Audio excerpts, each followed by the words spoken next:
Caminho a Cristo. Capítulo 3. Mudança de rumo. Como pode alguém ser justo diante de Deus? Como pode o pecador ser justificado? É unicamente por meio de Cristo que podemos ser postos em harmonia com Deus, com a santidade. Mas como devemos chegar a Cristo? Muitos fazem hoje a mesma pergunta que fez a multidão no dia de Pentecoste, quando, convencidos do pecado, clamaram: "Que faremos?" A primeira palavra da resposta de Pedro foi: "Arrependei-vos." Noutra ocasião, logo depois, disse: "Arrependei-vos e convertei-vos, para que sejam apagados os vossos pecados."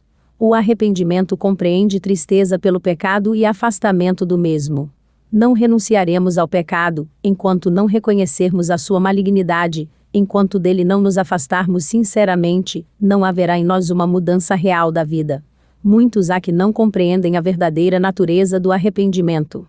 Multidões de pessoas se entristecem pelos seus pecados, efetuando mesmo exteriormente uma reforma, porque receiam que seu mau procedimento lhes traga sofrimentos. Mas não é este o arrependimento segundo o sentido que lhe dá a Bíblia. Lamentam antes os sofrimentos, do que o próprio pecado. Tal foi a tristeza de Esaú, quando viu que perdera para sempre o direito da primogenitura. Balaão, aterrado à vista do anjo, que se lhe pusera no caminho com a espada alçada, reconheceu seu pecado, porque temia que devesse perder a vida. Não teve, porém, genuíno arrependimento do pecado, nem mudança de propósito ou aborrecimento do mal. Judas Iscariotes, depois de haver traído seu Senhor, exclamou: "Pequei, traindo sangue inocente." A confissão foi arrancada de sua alma culpada, por uma horrível consciência de condenação e temerosa expectação do juízo. As consequências que o aguardavam, enchiam-no de terror, mas não houve em sua alma uma profunda e dolorosa tristeza por haver traído o imaculado Filho de Deus e negado o Santo de Israel. Faraó, quando sofria sob os juízos de Deus, reconheceu seu pecado, para escapar a castigos posteriores, mas voltava a desafiar o céu apenas suspensas as pragas. Todos esses lamentaram as consequências do pecado, mas não se entristeceram pelo próprio pecado. Quando, porém, o coração cede à influência do Espírito de Deus, a consciência é despertada, e o pecador discerne alguma coisa da profundeza e santidade da lei de Deus, base de seu governo no céu e na terra. A luz verdadeira, que alumia a todo homem que vem ao mundo, ilumina também os secretos escaninhos da alma, e as coisas ocultas das trevas se põem a descoberto. A convicção se apodera do espírito e da alma. O pecador tem então uma intuição da justiça de Jeová e experimenta horror ante a ideia de aparecer, em sua própria culpa e impureza, perante o perscrutador dos corações. Vê o amor de Deus, a beleza da santidade, a exaltação da pureza, anseia por ser purificado e reintegrado na comunhão do céu. A oração de Davi, depois de sua queda, ilustra a natureza da verdadeira tristeza pelo pecado. Seu arrependimento foi sincero e profundo. Não fez nenhum empenho por atenuar a culpa, nenhum desejo de escapar ao juízo que o ameaçava lhe inspirou a oração. Reconheceu a enormidade de sua transgressão, viu a contaminação de sua alma, aborreceu o pecado. Não suplicava unicamente o perdão, mas também um coração puro. Anelava a alegria da santidade, ser reintegrado na harmonia e comunhão com Deus. Era esta a linguagem de sua alma. Bem-aventurado aquele cuja transgressão é perdoada, e cujo pecado é coberto. Bem-aventurado o homem, a quem o Senhor não imputa maldade, e em cujo espírito não há engano. Tem misericórdia de mim, ó Deus, segundo a tua benignidade, apaga as minhas transgressões, segundo a multidão das tuas misericórdias. Porque eu conheço as minhas transgressões, e o meu pecado está sempre diante de mim. Purifica-me com hisopo, e ficarei puro. Lava-me, e ficarei mais alvo do que a neve. Cria em mim, ó Deus, um coração puro e renova em mim um espírito reto. Não me lances fora da tua presença, e não retires de mim o teu Espírito Santo. Torna a dar-me a alegria da tua salvação, e sustém-me com um espírito voluntário. Livra-me dos crimes de sangue, ó Deus, Deus da minha salvação, e a minha língua louvará altamente a tua justiça. Arrependimento como esse, está além de nossas forças realizar, só é obtido por meio de Cristo, que subiu ao alto, e deu dons aos homens. Exatamente aqui está o ponto em que muitos erram, sendo por isso privados de receber o auxílio que Cristo lhes desejava conceder. Pensam que não podem chegar a Cristo sem primeiro arrepender-se, e que é o arrependimento que os prepara para o perdão de seus pecados. É certo que o arrependimento precede o perdão dos pecados, pois unicamente o coração quebrantado e contrito é que sente a necessidade de um Salvador. Mas terá o pecador de esperar até que se tenha arrependido, antes de poder chegar-se a Jesus? Deve fazer-se do arrependimento um obstáculo entre o pecador e o Salvador? A Bíblia não ensina que o pecador tenha de arrepender-se antes de poder aceitar o convite de Cristo. Vinde a mim, todos os que estáis cansados e oprimidos, e eu vos aliviarei. É a virtude que emana de Cristo, que conduz ao genuíno arrependimento. Pedro elucidou este ponto em sua declaração aos israelitas, dizendo: Deus, com a sua destra, o elevou a príncipe e salvador, para dar a Israel o arrependimento e remissão dos pecados. Assim como não podemos alcançar perdão sem Cristo, também não podemos arrepender-nos, sem que o Espírito de Cristo nos desperte a consciência. Cristo é a fonte de todo bom impulso. Ele unicamente é capaz de implantar no coração a inimizade contra o pecado. Todo desejo de verdade e pureza, toda convicção de nossa própria pecaminosidade, é uma evidência de que seu Espírito está operando em nosso coração. Jesus disse: Eu, quando for levantado da terra, todos atrairei a mim. Cristo tem de revelar-se ao pecador, como Salvador morto pelos pecados do mundo, e, ao contemplarmos o Cordeiro de Deus sobre a cruz do Calvário, começa a desdobrar-se ao nosso espírito o mistério da redenção, e a bondade de Deus nos leva ao arrependimento. Morrendo pelos pecadores, Cristo manifestou um amor que é incompreensível, e esse amor, ao ser contemplado pelo pecador, abranda-lhe o coração, impressiona-lhe o espírito, e inspira-lhe a alma contrição. É verdade que os homens às vezes se envergonham de seus caminhos pecaminosos, e renunciam a alguns de seus maus hábitos, antes de estar conscientes de que estão sendo atraídos a Cristo. Quando quer, porém, que façam um esforço para reformar-se, movidos do desejo sincero de proceder bem, é sempre o poder de Cristo que os está atraindo. Uma influência para eles desconhecida lhes opera na alma, despertando-lhes a consciência, e sua vida exterior emenda-se. E quando Cristo os atrai, levando-os a olhar a sua cruz, para contemplar aquele que os seus pecados ali cravaram, o mandamento desperta na consciência. É-lhes revelada a pecaminosidade de sua vida, o pecado que se acha arraigado em sua alma. Começam a compreender alguma coisa da justiça de Cristo, e exclamam: que é o pecado, que devesse exigir tão grande sacrifício pela redenção de sua vítima? Acaso se fez preciso todo esse amor, todo esse sofrimento, toda essa humilhação, para que não perecêssemos mas tivéssemos vida eterna? Poderá o pecador resistir a esse amor? Poderá recusar-se a ser atraído para Cristo? Se, porém, não se opuser, será levado para ele.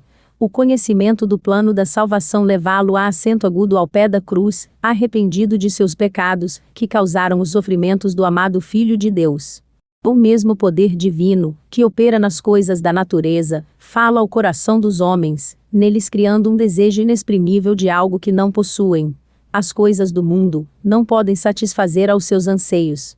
O Espírito de Deus insta com eles a fim de que só busquem aquelas que, unicamente, podem proporcionar paz e descanso, a graça de Cristo, a alegria da santidade. Por influências visíveis e invisíveis, nosso Salvador está a operar constantemente, para atrair o espírito dos homens dos prazeres do pecado, que não satisfazem, para as infinitas bênçãos que nele podem possuir. A todas essas almas, que em vão buscam mitigar a sede nas rotas cisternas deste mundo, dirige-se a mensagem divina. Quem tem sede, venha, e quem quiser, tome de graça da água da vida. Vós, que suspirais por alguma coisa melhor do que as que este mundo oferece, reconhecei nesse anelo a voz de Deus a vossa alma. Pedi-lhe que vos dê arrependimento, que vos revele a Cristo em seu infinito amor, sua perfeita pureza. Na vida do Salvador, exemplificaram-se perfeitamente os princípios da lei de Deus, amor a Deus e ao homem. Benevolência, amor abnegado, eram a vida de sua alma. É quando contemplamos, quando a luz de nosso Salvador incide sobre nós, que vemos a pecaminosidade de nosso coração. É possível que nos tenhamos lisonjeado, como fez Nicodemos, com a ideia de que nossa vida tem sido justa, nosso caráter moral reto, julgando não termos necessidade de humilhar perante Deus o coração, como um pecador vulgar. Mas quando a luz de Cristo nos ilumina a alma, vemos quão impuros somos, discernimos o egoísmo dos nossos motivos, nossa inimizade contra Deus, que tem maculado todos os atos de nossa vida. Reconheceremos então que nossa própria justiça é na verdade como trapos imundos, e unicamente o sangue de Cristo nos pode lavar da mancha do pecado e renovar-nos o coração à sua semelhança. Um raio da glória divina, um vislumbre da pureza de Cristo, que nos penetre na alma, tornará dolorosamente visível toda a mancha do pecado, pondo a descoberto a deformidade e defeitos do caráter humano. Torna patentes os desejos profanos, a infidelidade do coração, a impureza dos lábios. Os atos de deslealdade do pecador, invalidando a lei de Deus, expõem-se-lhe à vista, e seu espírito se abate e aflige sob a influência perscrutadora do Espírito de Deus. Aborrece-se a si mesmo ao contemplar o puro e imaculado caráter de Cristo. Quando o profeta Daniel contemplou a glória que cercava o mensageiro celeste que lhe foi enviado, ficou dominado de um sentimento de sua própria fraqueza e imperfeição.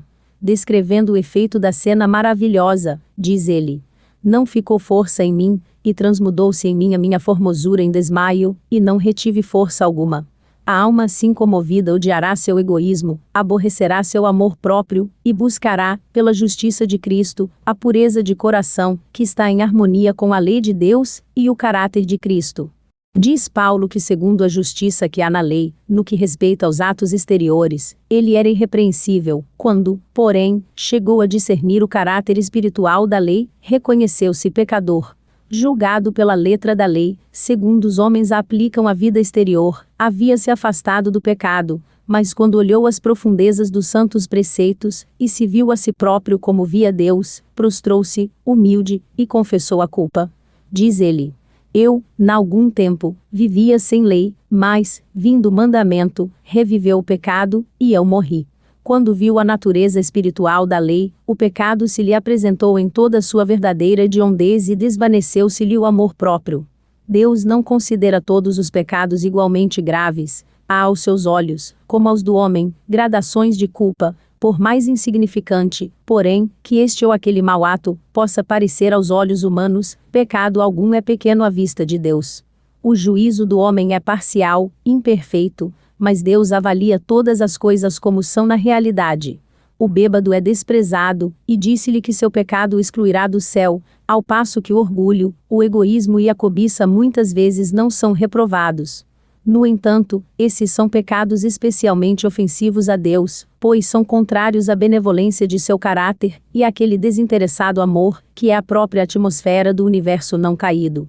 A pessoa que cai em algum pecado grosseiro sente, talvez, sua vergonha e miséria, e sua necessidade da graça de Cristo, mas o orgulho não sente necessidade alguma, e assim fecha o coração a Cristo, e às infinitas bênçãos que veio dar. O pobre publicano que orava: "Ó Deus, tem misericórdia de mim, pecador", considerava-se homem muito ímpio, e outros assim o consideravam também, mas sentia a sua necessidade, e, arcando ao peso da culpa e da vergonha, veio perante Deus, pedindo-lhe misericórdia. Seu coração estava aberto, para que o Espírito de Deus ali fizesse sua obra de graça, e o libertasse do poder do pecado. A oração jactanciosa e plena de justiça própria do fariseu, revelou que tinha o coração fechado à influência do Santo Espírito. Pela distância em que se achava de Deus, não percebia sua própria corrupção, em contraste com a perfeição da santidade divina. Não sentia necessidade de coisa alguma, e coisa alguma recebeu. Quando virdes vossa pecaminosidade, não espereis até que vos tenhais melhorado. Quantos há que julgam não ser suficientemente bons para ir a Cristo? Tendes esperança de tornar-vos melhor mediante vossos próprios esforços? Pode o etíope mudar a sua pele, ou o leopardo as suas manchas? Nesse caso também vós podereis fazer o bem, sendo ensinados a fazer o mal. Só em Deus é que há socorro para nós. Não devemos esperar persuasões mais fortes, melhores oportunidades ou um temperamento mais santo. De nós mesmos nada podemos fazer. Temos de ir a Cristo exatamente como nos achamos. Mas ninguém se iluda com o pensamento de que Deus, em seu grande amor e misericórdia, salvará ainda mesmo os que lhe rejeitam a graça. A tremenda malignidade do pecado só pode ser avaliada em face da cruz. Se os homens insistem em que Deus é bom demais para rejeitar o pecador, olhem eles ao Calvário. Foi por não haver outro meio de salvar o homem, e por ser impossível, sem esse sacrifício, escapar o gênero humano ao poder corruptor do pecado, e ser restaurado à comunhão com seres santos, impossível tornarem-se os homens de novo participantes da vida espiritual. Foi por isso que Cristo tomou sobre si a culpa dos desobedientes, e sofreu em lugar dos pecadores. O amor, sofrimento e morte do Filho de Deus atestam a terrível enormidade do pecado, e revelam que não há escape de seu poder, nem esperança da vida mais elevada, senão pela submissão da alma a Cristo. O impenitente escusa-se às vezes, dizendo, de professos cristãos: sou tão bom como eles. Não são mais abnegados, nem mais sóbrios ou circunspectos em sua conduta, do que eu. Amam os prazeres e são condescendentes consigo mesmos, da mesma maneira que eu. Tornam assim as faltas dos outros uma desculpa para sua própria negligência do dever.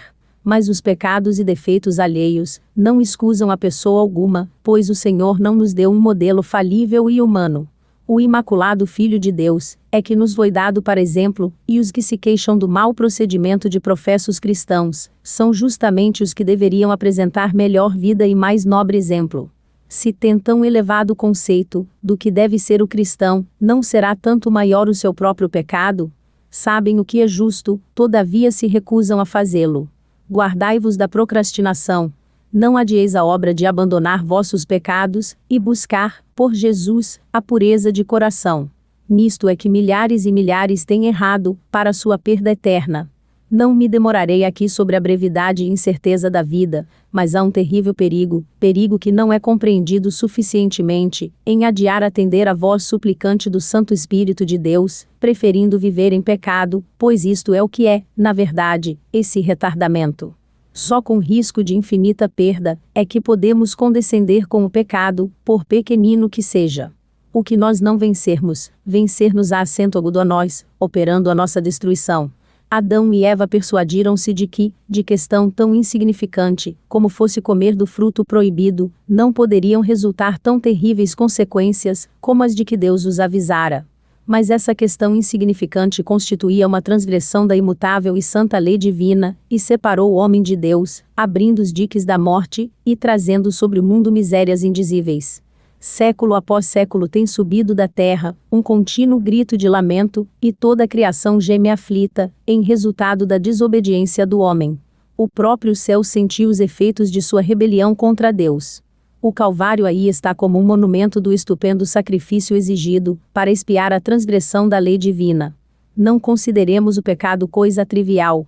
Cada ato de transgressão, cada negligência ou rejeição da graça de Cristo, recai sobre vós mesmos, endurece o coração, deprava a vontade, entorpece o entendimento, tornando-vos não só menos inclinados a ceder à terna súplica do Santo Espírito de Deus, como também menos capazes de o fazer. Muitos tranquilizam a consciência perturbada, com o pensamento de que poderão mudar o seu ímpio procedimento quando bem o quiserem, que podem acolher levianamente o convite da misericórdia, e, contudo, não deixar de serem impressionados repetidamente.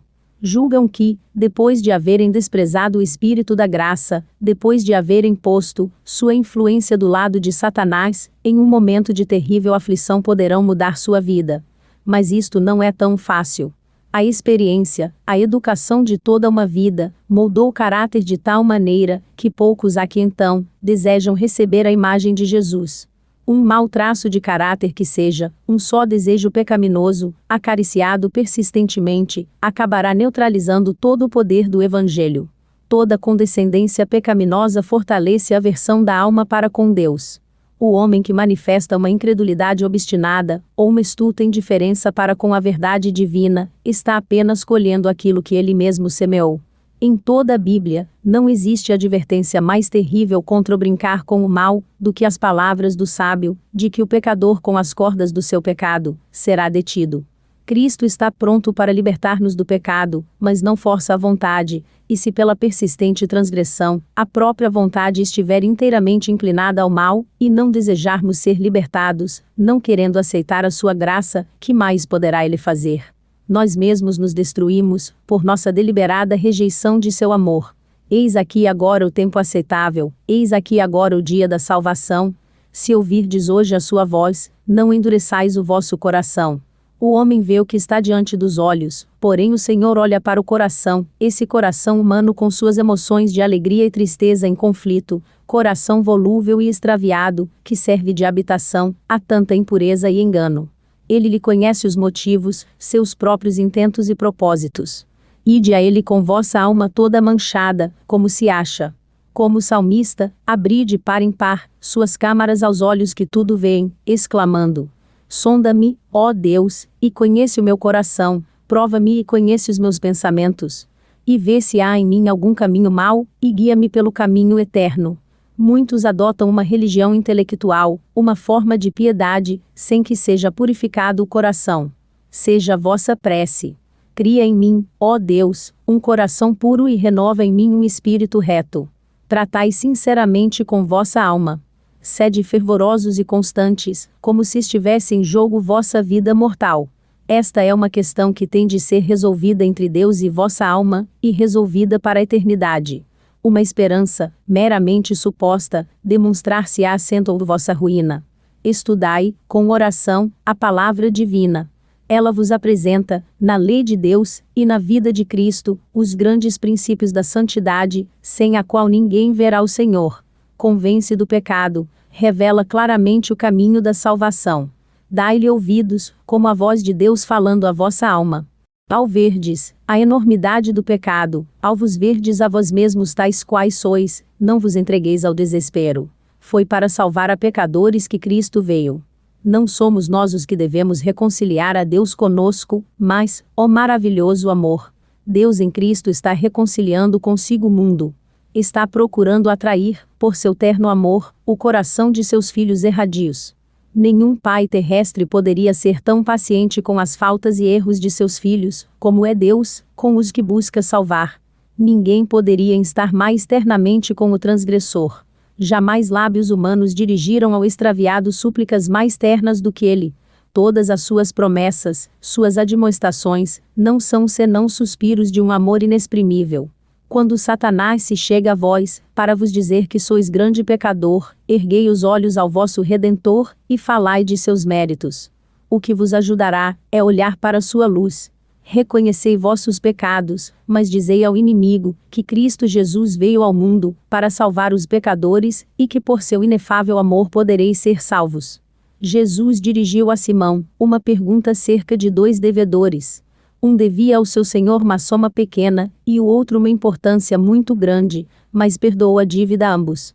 Cristo perguntou então a Simão qual dos devedores mais amaria ao seu senhor.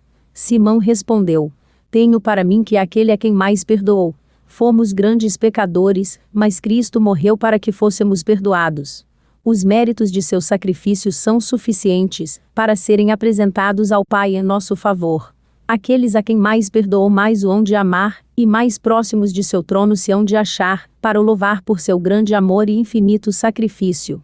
É quando mais plenamente compreendemos o amor de Deus, que melhor reconhecemos a malignidade do pecado. Quando reconhecermos a extensão do cabo, que para nós foi descido, quando compreendermos alguma coisa do infinito sacrifício, que Cristo fez em nosso favor, o coração se desfará em ternura e contrição.